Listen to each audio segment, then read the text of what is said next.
We are here today to talk about the importance of patients' rights in the environment of the health care and the new project, the European project called European Health Data Space. Today's event has been fantastic because there's been such a variety of voices in the room that makes decision-making much richer and has a better outcome for everybody involved in the process.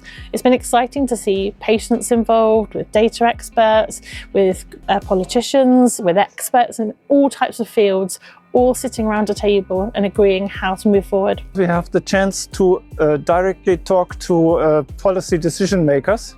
And it's so important to have them on your side to convince them and share why it is important to deal with this issue.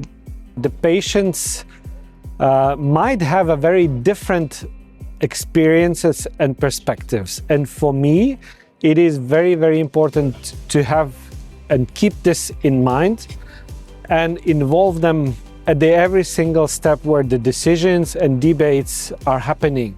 Trust in health data is really important. Trust is important to make sure that the data is respected from both patients and clinicians.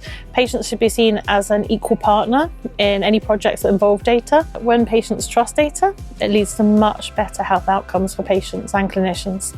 This is very important to be there because we are missing that amount of data that makes a quality research good. My call to action at the European level is make the countries implement this, make it happen, and they will have the public support for it, I don't doubt it.